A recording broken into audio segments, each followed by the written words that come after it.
Magandang umaga po sa ating lahat. Tayo may magsitayo at awitin natin ang Great is Thy Faithfulness.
Call to worship. Sa iyo, Yahweh, dalangin ko ay ipinapaabot. Sa iyo, Diyos, sa iwanan mo, wala kang naway ako sa ilan, at kawalan mo na aking mga away. Mga may tiwala sa iyo ay huwag manalay sa kahihiyan, at ang mga taksil sa iyo ay magdanas ng kasawian. Tayo ng lahat, ituro mo sa akin, Yahweh, ang iyong kalooban, at ang iyong landas sa akin ay akalan. Tayo po ay sumagitin mo po at muna. Panginoon, kami po ay nagpupuri at nagpapasalamat sa panibagong araw na kami po ay muli ninyong bigyan ng buhay at kalakasan. Salamat po, Panginoon, sa araw-araw na biyaya na inyong pinaghalaog sa bawat isa sa amin. Salamat din po sa pagdamay at pagdadala sa amin na ligtas sa inyong lugar, bahay sa bahan, upang sama-sama magpuri sa iyo. Nawa, Panginoon, ang mga kasamahan po namin na papunta pa lamang ay ihatid na rin po dito na ligtas at makasama namin sa pagpupuri sa iyo. At ikaw rin po, Panginoon, ang pumatid na at manguna sa bawat isa sa amin.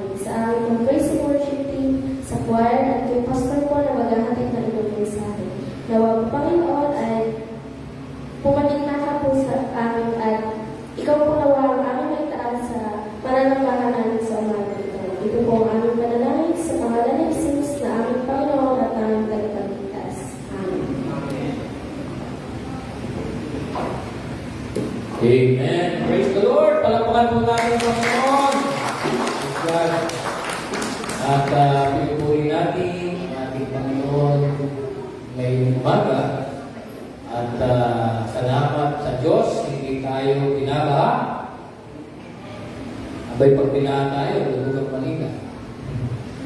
At gayon din ang ating panalangin po para sa mga nasalanta ng malakas na ulan at tubig sa Mindanao. Halos 17 na po ang nayulat na nasawi dahil na po sa mga pagbuhok ng mga lupa sa kabundukan. Ikalangin natin ang buong kapuluhan ng ating bansa na ngayon po ay marami rin po ang nawalan ng hanap buhay, katulad po ng mga mangisda sa mga tabing dagat. Sama natin sa panalangin mamaya. At ngayon din po ang mga pananim yan sa Central Luzon. Po ay hindi magkambalat ay maaari po sila sa tanggang panahon. At ngayon din, mga kapatid, ay mamaya po after the service, meron po tayong emergency meeting ng lahat po ng nag-graduate sa EP. Meron na po tayong napakahalagang pag-uusap after the service, all EP graduate divisions. Ang ating pong mga gawain within this week, pag Tuesday po, ang ating 4 p.m. Bible study. Sa pangulat po na ating mga kabayan, sila na nagkaapat ng hapon.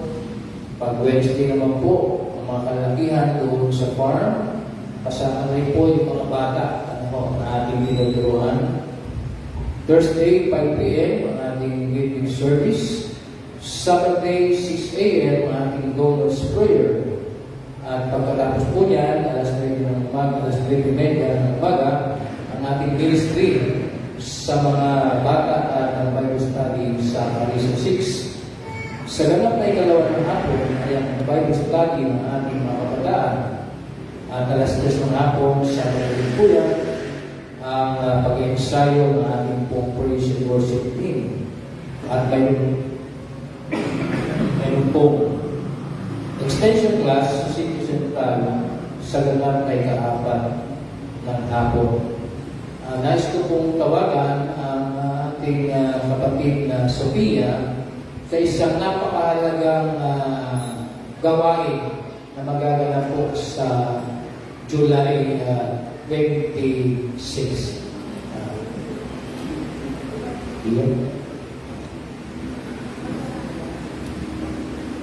Good morning po. Bali po sa July 26 po, kung meron mga nabitin po sa ating anniversary celebration, magkakaroon po tayo ng post-anniversary celebration / family day po sa bawat isa. So, ito po yung mangyayari sa July 26 after service po. And then for lunch naman po, provided po yung lunch natin. And also, free po kayong magdala ng kanya-kanyang dishes para po ma-share po sa bawat isa po. And bale sa family day po, marami po tayong gaganapin. Pero ang pinaka-center po ng ating family day is magkaroon po ng bonding and relationship per family po and for the other families sa church natin. So bale meron po tayong mga games, may mga prizes, and reflection verses po na mangyayari sa family day. So sana po lahat na nandito ay makikita po namin sa July 26 po. Also, open pa rin po kami for any donations of snacks po or anything na pwede na pong i-donate sa kabataan. Pwede na po kaming tawagan yung mga officers po na kabataan. Ako po, si Rachel, si Destiny, si Hera, tsaka si Rain po. Pwede na po silang kontakin if ever open po kayo for donations. Ayun lang po, maraming salamat po.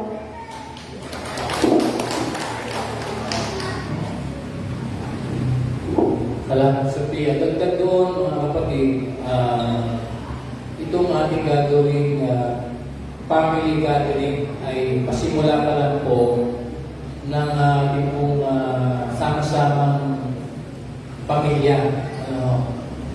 Kasi minsan lang po ito, kaya maaaring gawin natin ito ng quarterly. Nang sa gayon ay makilala ng bawat isa kung sino si Jennifer, sino si Kuya Norman, kasi pag nagsisimba tayo, pagkatapos nun, kanya-kanya na pong uwihan. Tama po? Pero as a church, layunin natin na lahat po ng ating mga kasama na nagsisimba sa ating church ay makilala po natin. Ito ay sa magitan ng ating family gathering na mangyayari po sa July 26. Amen po ba? Yun o. Ayan, meron pa tayong one Sunday para i-announce po ito.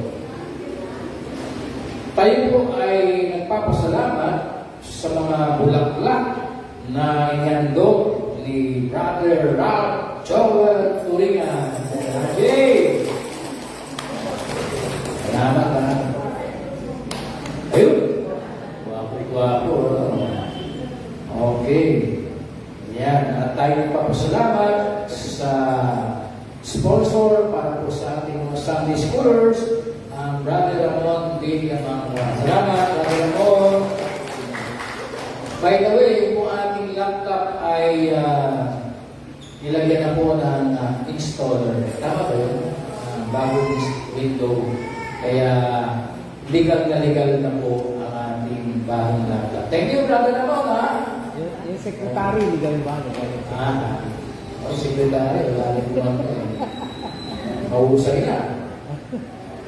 At tayo po ay bumabati ng masaya at magarbong happy birthday kay Pia lang yang Manilas July 12. Ngayon na, no? At gayon din kay RJ, kaya pala naman ay birthday ka ng day! Praise the Lord! Mga kapatid, tayo ng patuloy, mga kapatid, sa panambahan, sa magitan ng mga awitan. Praise Team! Hindi na kayo!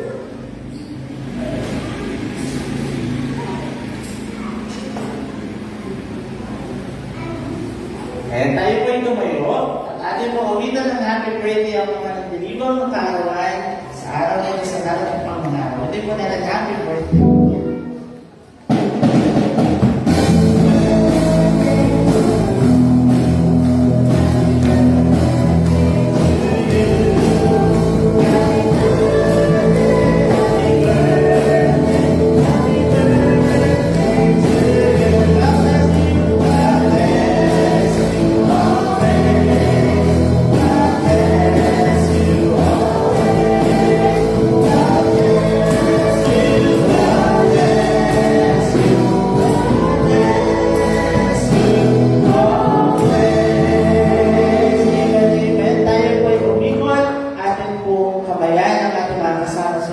I-welcome po natin sila ng may walhati sa pangalan ng ating Diyos. At mga witin po natin, I love you with the love of the Lord.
Amen. May babasahin po ako mula sa awit 115 verses 1 to 6. Sabi po dito, purihin si Yahweh sa banal na templo, Diyos sa Yogitan, purihin sa langit ang lakas ng aglay.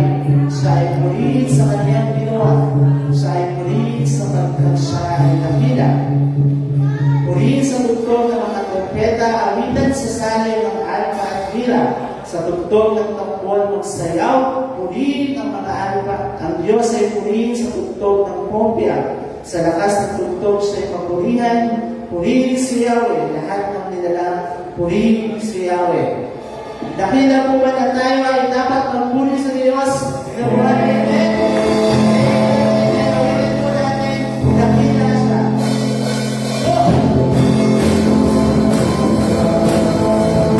Kasi po gano'n na dakila ang Diyos sa buhay ng mga isa. Hallelujah.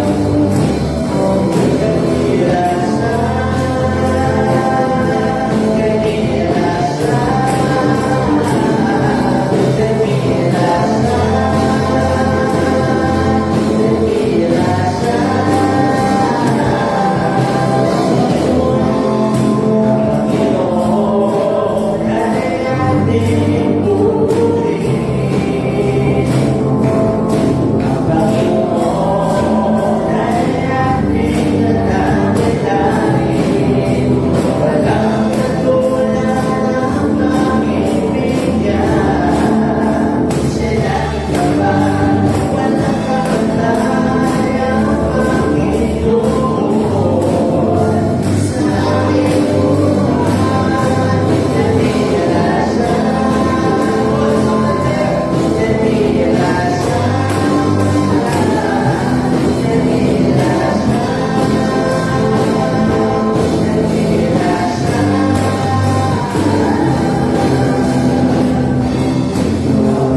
O Diyos, Panginoon, tunay nga po ang aming mga puso, ang aming mga buhay ay sa iyo lamang, Panginoon. Na ikaw lamang, Panginoon, ang makapagbabago ng aming mga buhay, ng aming mga pananampalataya, Panginoon. Salamat, Panginoon. Katulad, Panginoon, ng ulan na ito, Panginoon. Lord, ito ay ulan ng pagpapala na galing sa iyo, Panginoon. Ito ay ulan ng biyaya, Panginoon, na galing sa iyo, Panginoon. Kaya, yung ulan na ito ay aming masasalamat na galing sa iyo, Panginoon, sa mga oras na ito. Dahil bumabaha, Panginoon, ng pagpapala, ng biyaya, pagmamahal, pagpapatawad, pagpapagaling na galing sa iyo, Panginoon. Kaya, Diyos, maraming salamat. Maraming salamat. Ang kilig mo, Panginoon, yung bawat namumutawi, Panginoon, sa aking magalangin sa mga oras na ito. At gawin po natin panalangin ng awit na ito, Panginoon. Bawat isa na may pananampalataya at pagtitiwala sa ating Diyos. Hallelujah.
Salamat, Panginoon, sa pagyakap mo sa amin sa oras na ito.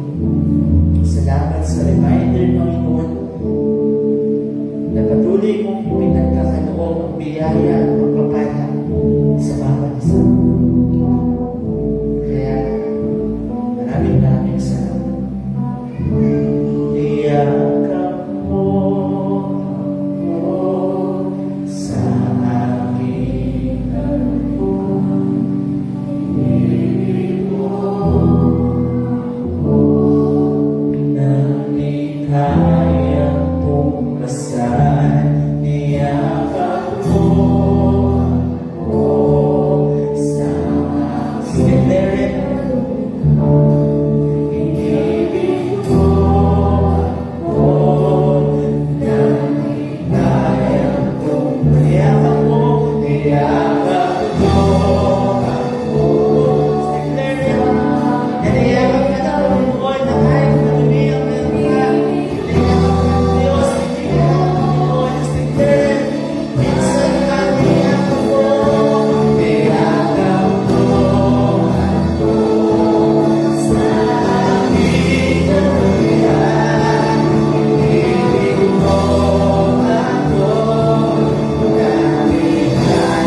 Rebecca ang kapatid ni Laban, isa ring Arameo.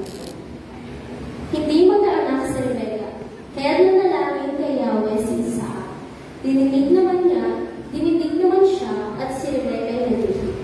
Kambal ang kanyang dinadala, at nasa tiyan pa'y nagtutulakan na ang dalawa. Kaya't nasabi na ina, kung ngayon pa'y ganito na ang nangyayari sa akin, bakit pa ako mabubuhay? Kaya't siya ay nagtanong kay Yahweh. Ganito naman ang sagot ni Yahweh. Dalawang sanggol ang dala mo sa loob ng iyong tiyan, larawan ng dalawang bansa na magiging magkalaban. Magiging higit na malakas ang mas bata kaysa sa nauna, kaya maglilingkod ang mas matanda sa bata niyang kapatid. Dumating ang panahon at nanganak siya ng kambal. Mamula-mula ang kutis at mabalahibo ang katawan ng panganay, kaya Isaw ang ipinangalan dito. Nang lumabas ang pangalawa, nakahawak ito sa sakong ng kanyang kambal, kaya Jacob naman ang itinawag sa kanya. 60 taon si Isaac noon. Lumaki ang mga bata, naging mahusay na mga aso si Isaw at sa kaparangan na halos nagtitira. Si Jacob naman ay tahimik at lagi sa bahay. Higit ang pagtingin ni Isaac kay Isaw, palibhasa ay kinawiwilihan niyang kainin ang mga nauhuli nito sa pangangaso. Samantalang si Jacob naman ang mas naman ni Rebecca. Minsan, si Jacob ay nagluluto ng sinagawang pulang patani. Siya namang pagdating ni Isaw mula sa pangangaso. Sinabi niya, gutom na ako. Bigyan mo naman ako ng mamulang niluluto mo. At dahil dito ay tinawag siyang Edom. Sumagot si Jacob, ibigay mo muna sa akin ang iyong karapatan bilang panganay. Payag na ako, sabi ni Isaw. Aanin ko pa ang magiging panganay kung mamamatay naman ako sa luto. Kung gayon, sabi ni Jacob, sumumpa ka muna. Sumumpa nga sa Isaw at ibinigay kay Jacob ang karapatan ng magiging panganay. Ibinigay naman ni Jacob kay Isaw ang niluto ng gulay at binigyan pa ito ng tinapay. Matapos kumain uminom, umalis na agad si Isaw. Yun lamang ang halaga sa kanya ng kanyang karapatan bilang panganay.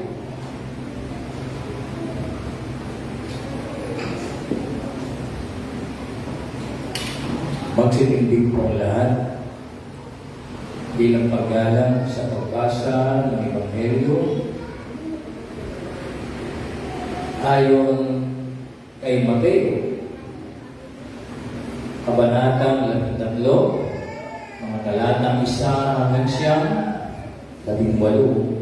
hanggang 9, 18 hanggang 23. Noong ding araw na yun, si Jesus ay lumabas ng bahay at naupo sa tabi ng lawa. Dahil sa dami ng taong lumalapit sa kanya, sumakay siya sa isang bangka at doon naupo. Tumayo naman sa dalampasigan ang mga tao at sila'y tinuruan niya ng maraming bagay sa pamamagitan ng mga talinghaga. Ganito ang sinabi niya. May isang magsasakang lumabas upang magasik. Sa kanyang paghagasik ay may mga binhing na laglag sa tabi ng daan. Dumating ang mga ibon at tinuka ang mga iyon. May mga binhi namang nalaglag sa patong lupa. Dahil manipis lang ang lupa roon, sumibol agad ang mga binhi.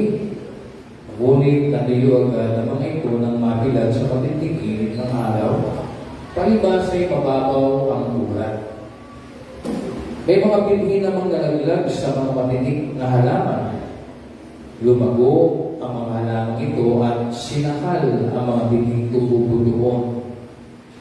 Ngunit ang mga binhing nahasik sa matabang lupa ay namunga.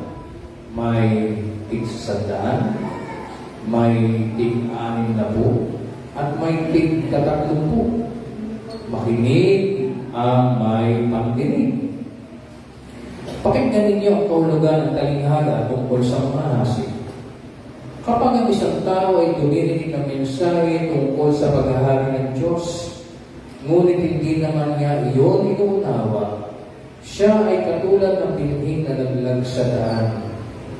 Dumarating ang masama at agad inaalis sa kanyang isip ang mensaheng kanyang napakinggan.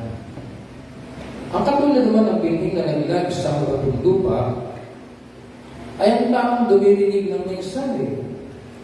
Kaagad at pasaya niyang itong tinanggap.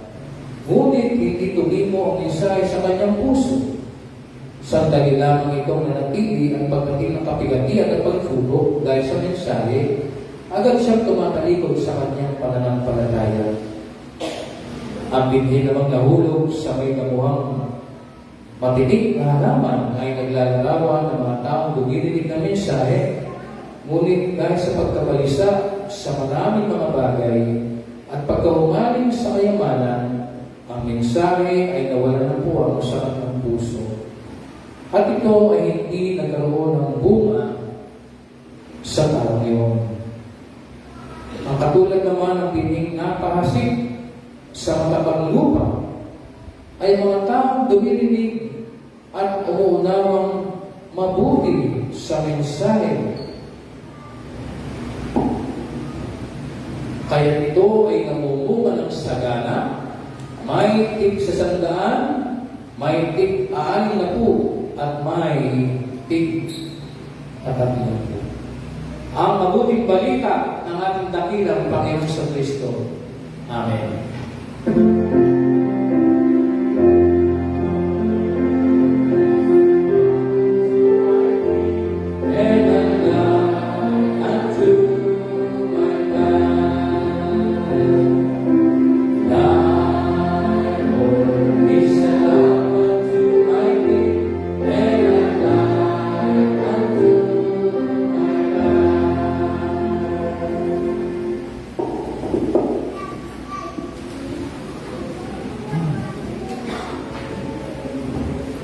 Tayo po ay makakarinig ng isang awitin na magmumula sa Savior's Choir.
Muli natin palampakan ang ating Panginoon sa mensahe na ating narinig.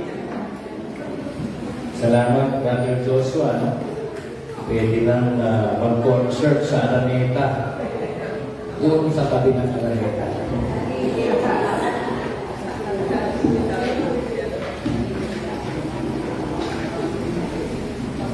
Bago po natin marinig ang mensahe ng Diyos, nais natin i-welcome ang isang kasama natin na first time natin kasama sa ating pagsamba.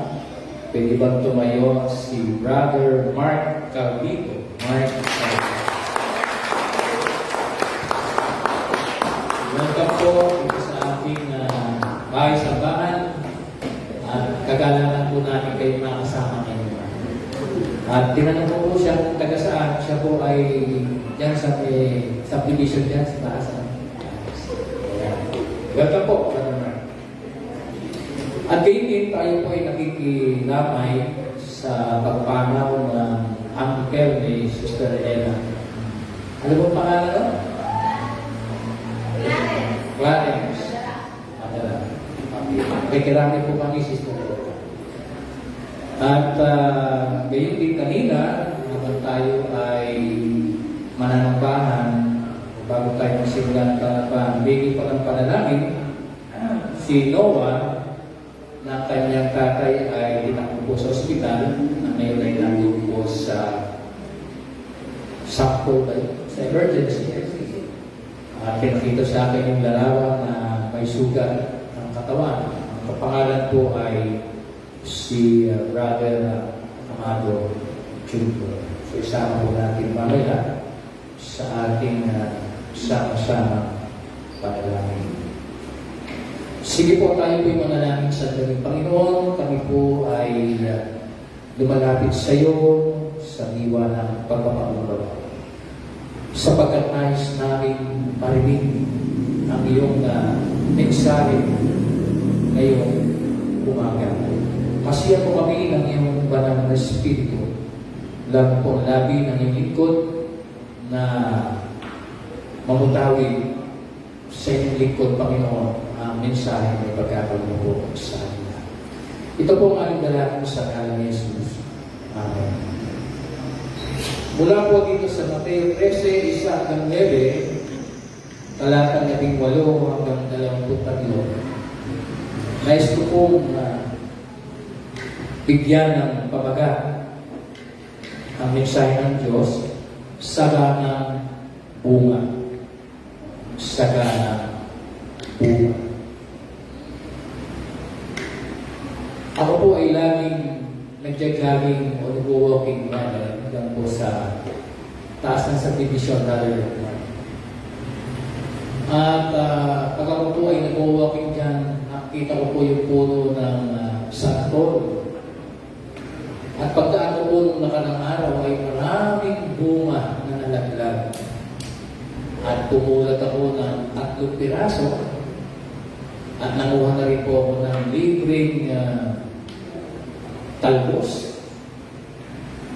At dahil may binigay sa akin nakarang Sabado ni Sister Irene na mga ilang piraso na hipon ay aking pong isinigang. Nakilawan ko po ng kamyos, may sibuyas, at nang higupin ko ang mainit-init na sabaw. Ang sarap.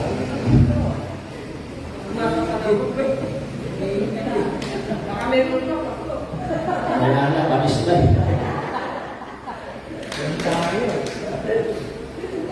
But the point is, yung saganang bunga. Alam niyo po, ako ay nalulungkot dahil sa nangyayari sa ating bansa. Mataas ang mga bilihin. Marami ang hindi makabili ng sapat na pagkain. Sinabayan pa ng gulo sa Senado. Kabi-kabila ang objection ng mga. I'm sad. Gayon din, I'm mad. Sapagkat ang ating mga halal na opisyal ay bihira mo nang makita talaga sa kanilang lahat yung serbisyong pampubliko.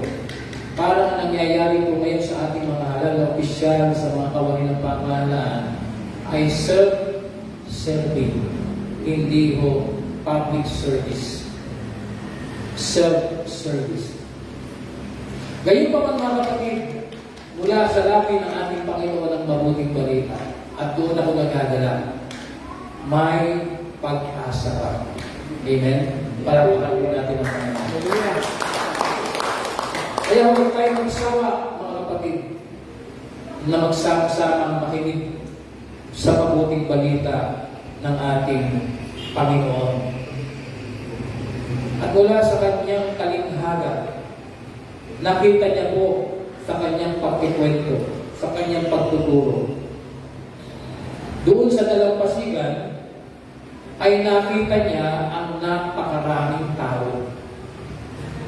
Sabi doon sa Biblia, nakita ni Jesus ang napakaraming tao. At nang makita niya ang napakaraming tao, nagsimula siyang magturo sa kanila. Sapagkat ang dala-dala ni Jesus na turo ay turo na galing sa kalangitan. Napuno ng pag-asa doon sa mga taong hirap sa buhay. Sa mga taong api. Sa mga taong nawawalan ng pag-asa. Kaya nga, nang magkwento ang ating Panginoon doon sa unang bahagi ng talinghaga, ang sabi niya, makinig ang may pandinig. Tatlong bagay ang nais kong bahagi po sa inyo ngayong umaga upang magkaroon tayo ng saganang bunga. Una, makinig tayo kay Jesus. Sinasabi ng Mateo 13:9, makinig ang may pandinig. Sa panahon ng ating Panginoon Yesus, ang mga tao ay salat sa buhay, salat din sa kanilang mga narinig na mabuting balita. Mabuti na lamang pumarin ang Diyos sa pagitan ng kanyang tao na si Jesucristo. Sapagkat si Jesus, nang makita niya ang maraming tao, nagsimula siyang magkwento. Jesus as a storyteller. Alam niyo po, ang ating Panginoon Yesus, mahilig magkwento. Sino sa inyo, mahilig doon sa kwento ni Lola Bastian Romana? Yan, mga millennials, wala kayo yan. Puro kayo Facebook kasi nila. Yung kwento ni Lola Bastian, ang dami niya. Alam, tsaka hindi pa uso ang TV, wala pa telebisyon. Ibig sabihin, kami noon, radyo lang. Ay ang mahal-mahal ng telebisyon. Kaya sa panahon ni Jesus, yung magkwento ay kinagigiliwan ng mga tao. At si Jesus, pag nagkwento, mga ordinaryong kwento lang. Hindi out of this world. At sa kanyang kwentong parabola, ito'y mga simpleng kwento, pero makahulugan. Handa niyo po yun, mga simpleng kwento, mga simpleng talinghaga, pero makahulugan. Na kinapupulutan ng mga magagandang aral sa buhay. At ina-encourage din ng mga tao tumupon. Dahil pag marami kang problema para baga sinugulban ka ng langit at lupa, sabi ng mga tao, wala yata pag-asa. Hindi yung makamupon. Pero ang kwento ni Jesus, it will encourage people to move on. Also, the story of Jesus, it gives strength to those who are weak. Yung mga nangihina, pag narinig nila ang kwento ng Panginoon, lumalakas sila. And empowers men and women to become more productive matapos nilang marinig ang mga talinghaga ng Panginoon. magiging produktibo sila. Hindi sila humihinto dun sa isang sulok lang na, alam niyo yun, pag malungkot ang buhay, ayaw nang magpumon. Pag walang-wala na, ayaw nang magtrabaho. Pero, ang mga kwento ng Panginoong Yesus ay nag-empower sa mga lalaki at babae to become more productive. Yan si Jesus bilang isang storyteller. And then the disciples are listeners. Most of them are poor. Karamihan po sa kanila, mga mahihirap. Kasi po, yung kwento na yan, yung istorya na yan, si Jesus ay nandun sa bangka. Definitely, dalampasigan, obviously, mga mahinisda ang mga nakikinig sa kanya. Kaya karamihan ng kanya mga alagad ay mga mahinisda. Si Pedro, si Andres, si Santiago, si Juan, mga anak ni Zebedeo. Mga mahinisda. At itinuturing na mga mahihirap. At itong mga narinig na ito, they want Jesus to say more about the kingdom of God. Giliw na giliw sila pag naririnig nila na magkwento na si Jesus. Kaya sabi ng Biblia, napakaraming mga tao lumapit kay Jesus. Sa tuwing si Jesus ay pupunta sa isang nayon o barangay o mga kadugtog na lugar, pag nalaman ng mga tao na musiksina na sila, ayan na si Jesus, magkwento na si Jesus. Lalo na yung mga bata, lalapit sila kay Jesus para pakinggan ang kanilang mga kwento ng Panginoon. And they are attracted. Parang mayroong magnet yung kwento ni Jesus. At pag pumasok sa isip nila, pag narinig ng mga disipulo, ay parang tagang naliliwanagan sila. Paano bagang lumalakas sila? Kaya sila ay sunod ng sunod kay Kristo. Kung nasaan si Jesus, pupuntahan na. Yan ang mga disipulo. Pangalawa, huwag lamang makinig. Ang sabi dito, unawain mabuti ang mensahe. Sabi po ng ating Panginoon, unawain ninyong mabuti. Ano yung salitang unawain? When we say unawain, in English, understand. Okay? Understand. And when we say understand, you put yourself under the feet of Jesus. Not Jesus under your feet. Kadalasan kasi sa mga tao, mas higit sila kay Jesus. Kaya hindi nila maunawakan ang kwento ni Jesus. At kung nais natin maunawaan talaga ang kwento ni Jesus, we must be under the influence of Jesus. Pakitignan niyo yung katabi niyo. Yung mga katabi niyo, na-influensya ni Jesus o na-influensyahan ng isang politiko. Iba yun, Yung mga katabi ko, na-influensyahan ni Jesus o na-influensyahan ng isang tao. Ang influensya ni Jesus, mga kapatid, ang kanyang pagparito, ay daladala niya ang isang influensya na nakakahigit sa influensya ng ano pa mang bagay sa daigdig nito. At napakasarap na ikaw ay magpa-influensya kay Jesus. Una-una, ang tanong, tinanggap mo na ba siya bilang Panginoon at tagapagligtas ng iyong buhay? Yan. The influence of Jesus. And if anyone is in Christ, He is a new creation. The past has gone, the new has come. And that is the influence of Jesus. Ang ibig sabihin, kung tinanggap mo si Jesus, yung nakaraan mo, binura na. At ngayon, bago na. And that is the influence of Jesus. Second, under the Lordship of Jesus. Upang maunawang mabuti natin ang kanyang kwentong ito,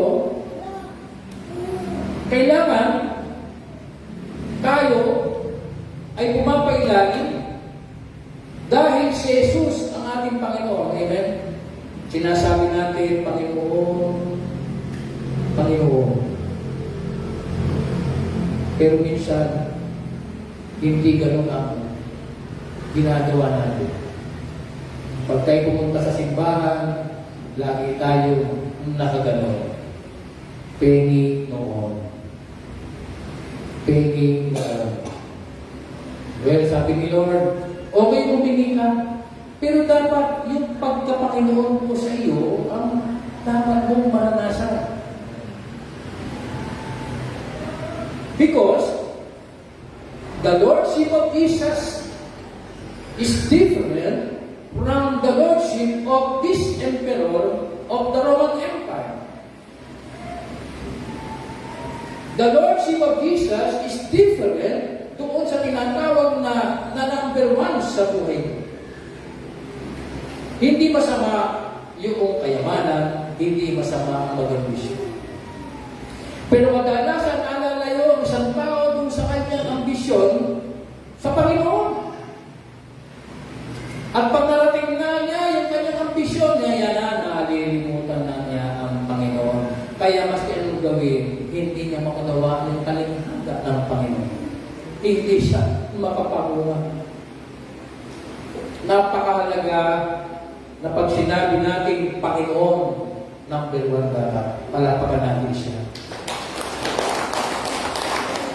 At natutuwa ang Panginoon kapag siya nagiging number one sa buhay natin. Sapagkat ibig sabihin niyan, pag-gising mo sa umaga, Lord, ikaw una-unahin ko. Sapagkat ikaw ang una. At sa tuwing tayo ay tatanggap ng pagkain sa pagkainan, sasabihin natin, Lord, salamat, inuuna natin ang Panginoon. Alam niyo po, sa kalakalan ng daigdig na ito, kung bakit nagkakagulo ang mga tao, sapagkat iba ang inuuna nila, hindi si Lord. Ang tao ang nagiging Lord nila. Ang dami nilang ina-idolize sa daigdig na ito, kaya nagkakagulo. Kaya napakainam pag magkaroon ka ng isang kaibigan ng kanyang Lord ay si Jesus, nako, napakasarap pakisamahan ka. Sapagkat sa Kanya ka makakaasa na inuuna niya si Lord Jesus, and praise the Lord, makahawa ka naman sa Kanya. Sapagkat sawa ka na sa buhay sa mundong ito. Sapagkat pag inuuna natin ang Panginoon Jesus, mas higit ang kagalakan na ibibigay ng Panginoon kaysa maliit na Panginoon na ito na buhay. Kaya ako po ay naniniwala na lahat ng mga nangyayaring negatibo sa daigdig na ito, gera, gutom, at marami pang iba. Ang sabi ng Biblia, ang sabi ng Panginoon, yan ay pasimula pa lang. Pasimula pa lang yan. Hindi pa yan yung pinakagrabe. Ang sabi ng mga scientists, sinasabing the big one. Ano yung the big one? Pag tumama ito sa Manila, magbubuo maraming gusali. At maaaring daan-daan libo ang mamamatay pag dumating ang libo. Yan ay sabi ng mga science. Ano sabi ng ating Panginoon? Pasimula pa lang yan.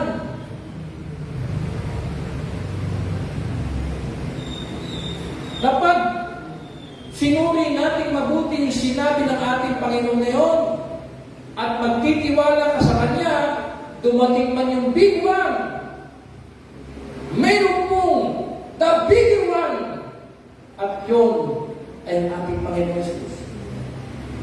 Totoo na nangyayari ang mga kahirapan sa buhay. Totoo na magugutom ka. Totoo na magkakaroon ng gera. Totoo na magkakaroon ng sigalot.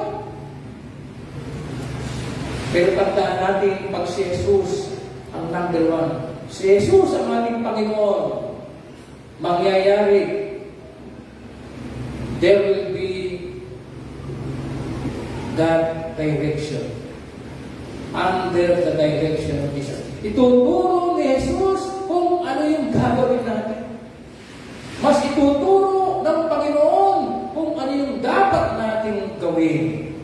At ituturo ng Panginoon yung tamang daan sapagkat nakipag-isa tayo sa Kanya. Sapagkat siya yung ating pinapanginoon. Buti na lang pumarito ang Diyos. Alisin niyo ang Panginoon na mga kapatid, lalo na nagkagulong ligtig. Kaya, sa pagitan ng pag-unawa ng isang taong nakarinig ng mabuting mensahe ng aming Panginoon, doon niya nakikita. Doon niya naranasan kung ano ang kahulugan ng kalighahan ito ng ating Panginoon.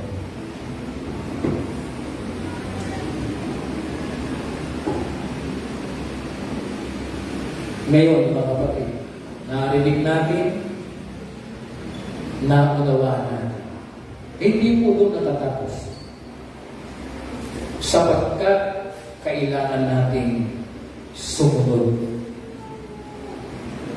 Sabi niyo po sa katabi ko, sumunod ka naman.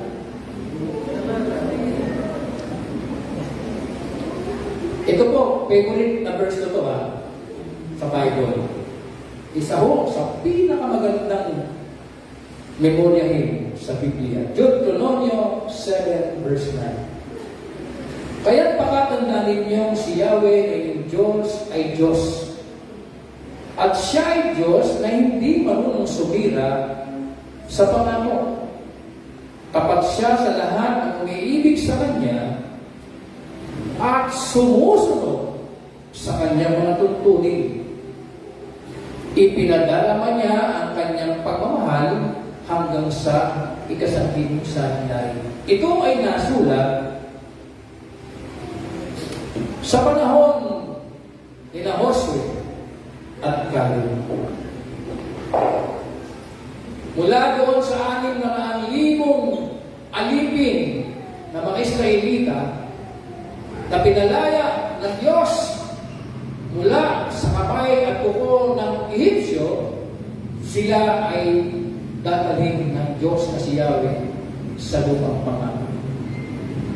Among the 600,000 Israelites, slaves, mga alipin, sino at ilan yung nakarating from the original 600,000, ilan at sino yung nakarating doon sa lupang pangako? Dalawa lang. Tingnan niyo mabuti. 600,000, dalawa lang ang nakarating. Sino yun? Si Josue at si Caleb. 40 years old silang umalis sa Egypt. Pagdating nila sa lupang pangako, 85 years old na silang dalawa. The rest namatayin. Yung iba naman, doon si Lina, nakarating din naman doon. Pero sa original na 600,000, sila ng dalawa ang namin.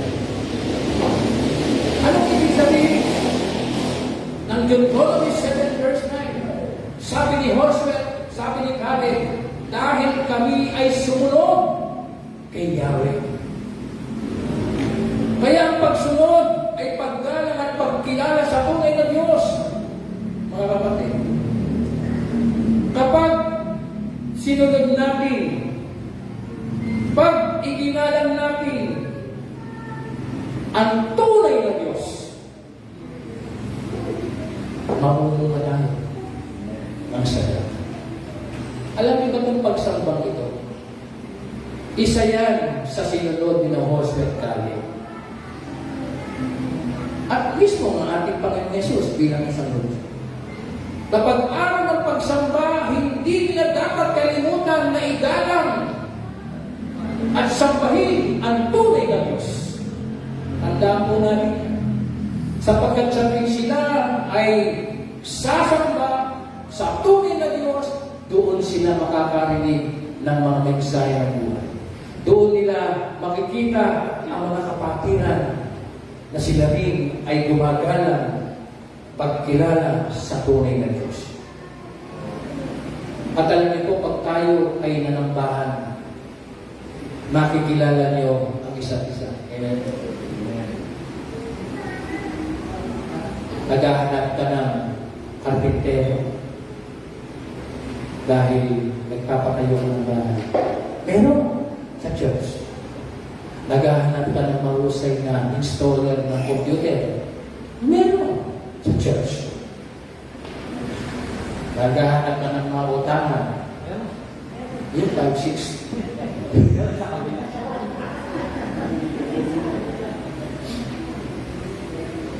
Tingnan niyo po yung katabi niyo. Yung katabi niyo, mahalaga po yan.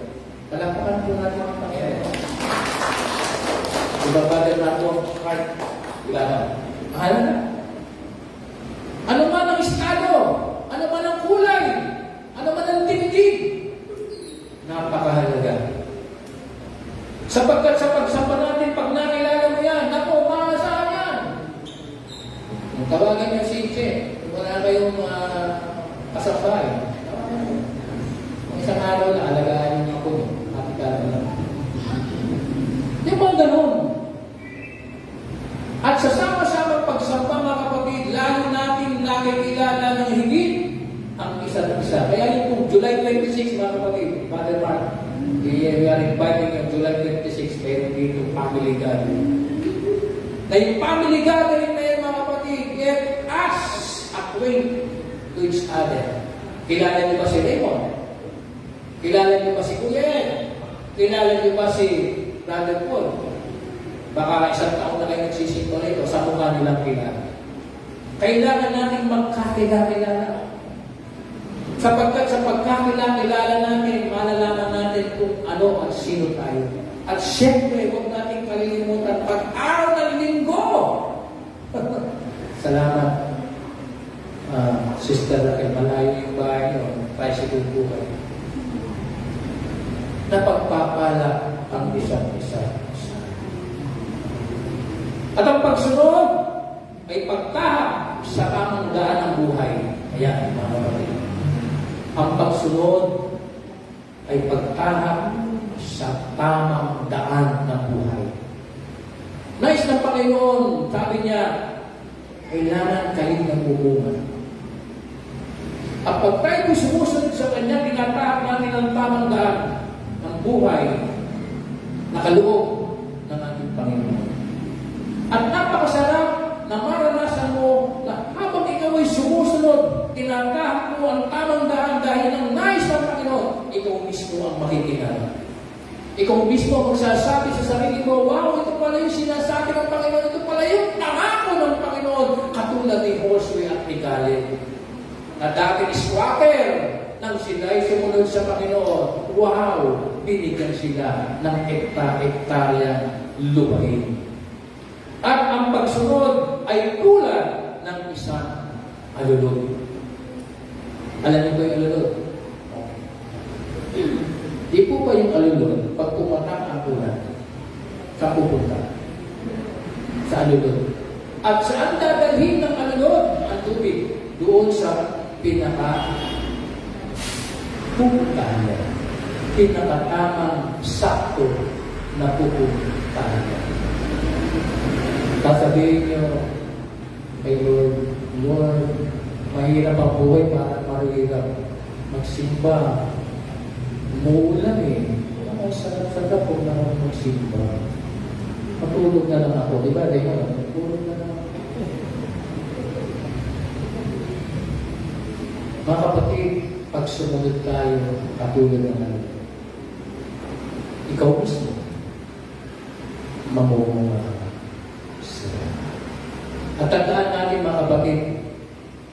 paiksi ng buhay. At sa kaiksi ng buhay, sabi ng Panginoon, makinig kayo at unawain ninyong mabuti ang aming sinasabi at sumunod kayo sa amin. Sa ngalan ng Ama ng Anak at ng Banal na Espiritu. Amen.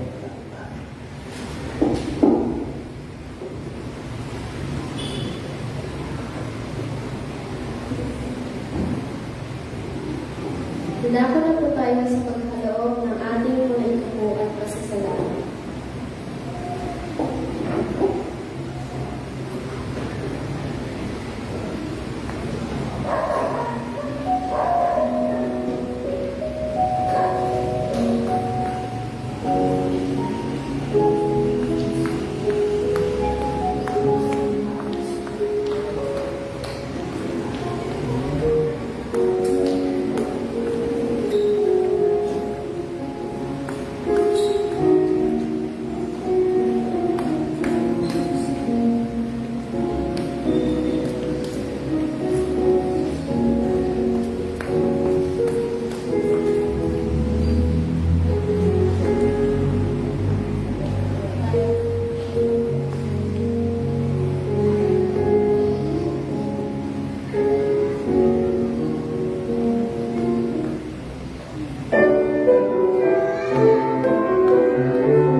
Panginoon, katapin niyo po ang mga kaloob nito ng mga pangako, ikapuo at pasasalamat. Dalangin namin na ito'y maging bahagi ng paglilingkod sa inyong malawak na upasan. Pagpalain po ang bawat sa kaloob, patuloy pong ibigay sa kanila ang kasaganaan at pag-asa ng buhay. Sa ngalan ni Jesus, manatili tayo sa pagkakatayo at alawin natin ang huling awit. Count your blessings.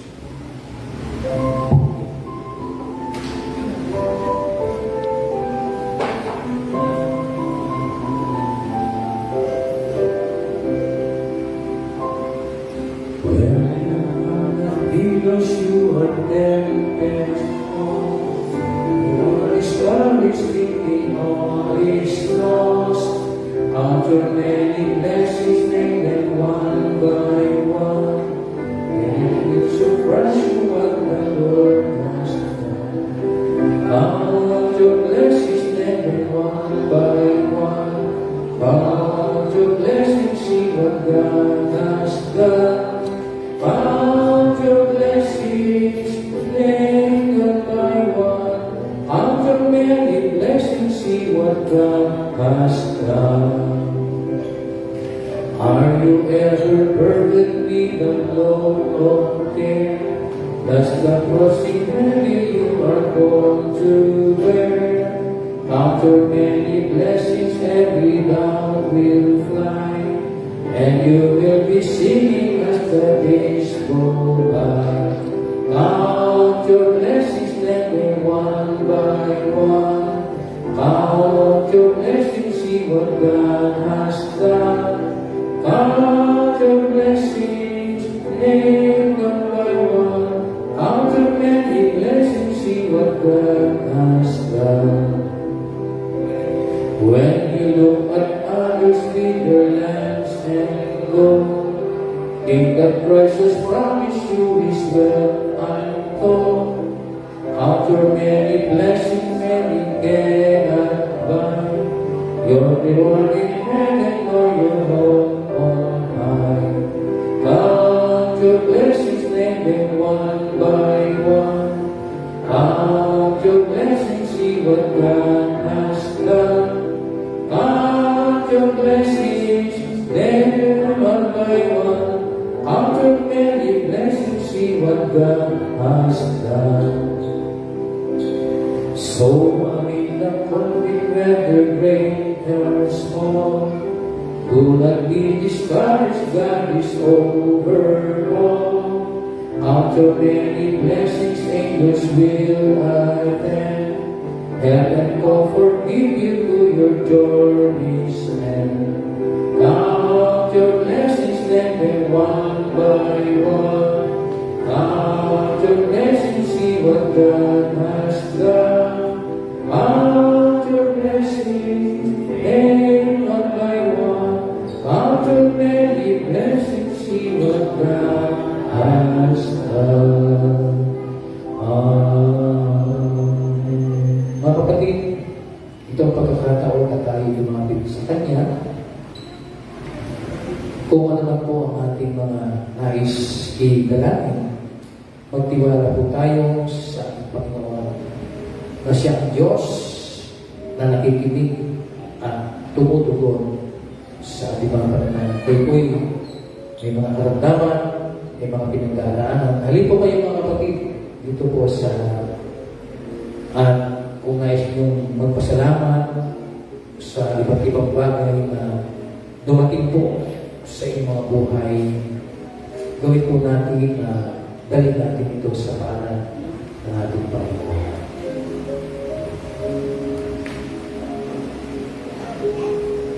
Ito tayo po ay manalangin. Panginoon, basta po ang bawat anak niyong lumapit. Iba't iba po ang kanilang mga pinagdaraanan. Sila po ng mga may sakit, pagalingin niyo po. Mga nanghihina ay hindi po pagkasin. At kung may mga kahilingan, kung silang mga estudyante, nag-aaral, tulungan mo po sila sa kanilang tuition fee, pangbaho, at marami pang iba. Maging sa mga nanay at tatay na narito, na naghahanap buhay, alang-alang sa kinabukasan ng kanilang tahanan. Pagkalooban mo sila ng lakas ng loob, sipag at talino, upang sa bawat araw na kakarapin ay may sapat na pagkain, tubig at mga pangunahing pangangailangan. Tulungan mo rin sila sa iba't ibang mga alalahanin na dumarating sa akin. Tulad po ni Brother Amado ngayon ay nasa emergency hospital. May mga sugat po siya. Pagalingan na aming po sa tahanan ni na Sister Ella dahil ang kanyang iluhin ay pumanaw. Panginoon, dalangin po namin ang kaaliwan sa kanila. Yakapin ko po ang kanilang mga puso ng nalulung po. Paibabawi niyo po ang pag-asa ng buhay. At kayo ng aming minamahal sa Pilipinas, pagpalain niyo po mula po sa pinakamataas hanggang sa pinakamababa. Alalayan silang lahat upang mapagbuti nila ang kanilang paglilingkod sa bayan. At hindi sa aming minamalasimpa, pagpapala po sa bawat isa ng mga kapatid niya. Lalo po ang mga nagdiriwang ng kanilang kaarawan, kapatid na Rob John Tulingan, pagpalain po siya. Matapos niya kanyang pag-aaral hanggang doon sa pinakamatayon. At din kay Sister Pia Bianca Marinas sa kanyang birthday. Lord, siya po ay isang bagong nanay.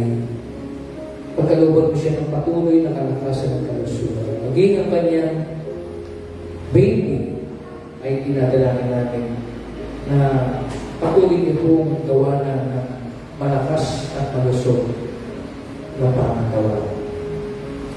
Sa ganang diwa o Diyos, sama-sama namin inilalapit ang lahat ng ito sa tanging pangalan ni Jesus, naming Panginoon at tagapagligtas.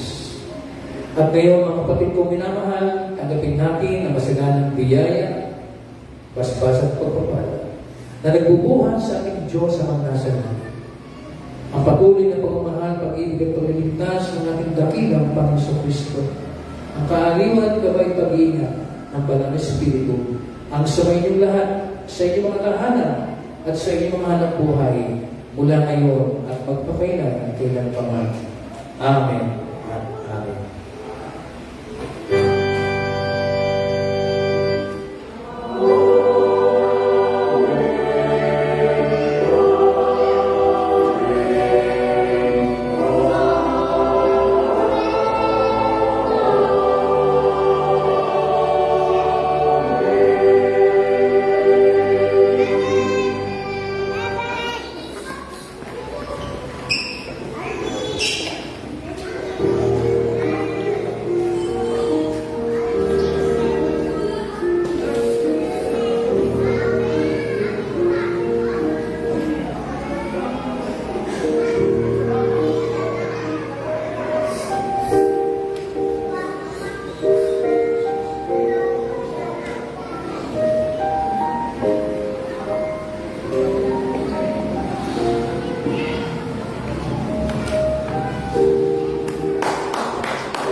Para naman po sa kulay ng kabataan, ang kulay black po.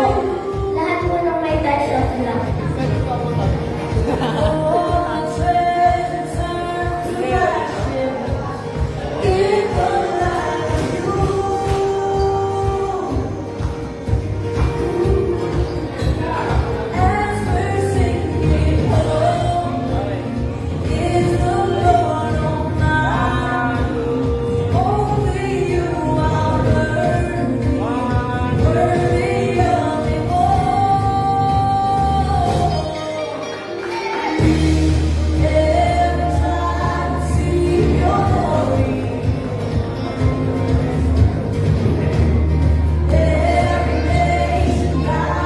Lahat po na i-graduate, magkaroon po tayo na sandali pagpupulong. Thank you po.